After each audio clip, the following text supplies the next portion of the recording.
नहीं, मेरी लड़की ने सुसाइड कर दिया है, ये खबर आई है।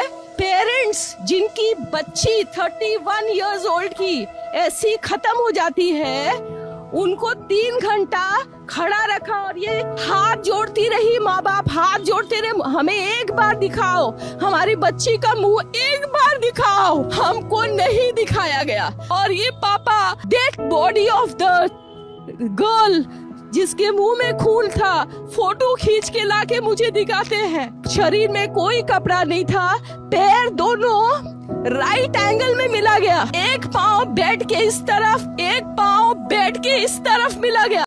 হ্যালো গাইস, এই ভিডিওটা দেখছেন, এই ভিডিও হয়েছে যে Kolkata PG medical and hospital video. এটা এনে বর্তমান সাদের সুদে বর্তমান কী অবস্থা হলো জানতে সেটারে সেটা ডিউটি করা অবস্থাত সেটা যেহেতু প্রাইভেট রুম আছেন না, রুম না থাকা অবস্থাতে হল গেছেন, হলতে থাকছেন, হল তার পর একটা ডাক্তার তারা রেপ করছে, রেপ করার পর সেটা মারা গেছে, মারা যাওয়ার পর তার পোস্টমর্টম করা হয়েছে, পোস্টমর্টম করার পর দেখছে তার রেপ করেছে। কিন্তু ডাক্তার কইছে যে সুসাইড করে দিয়ে, সুসাইড করে তাতে সিসিটিভি ক্যামেরা ফুটেজ চেক করছে, তার কোনো সিসিটিভি ক্যামেরা কোনো ফুটেজ নাই।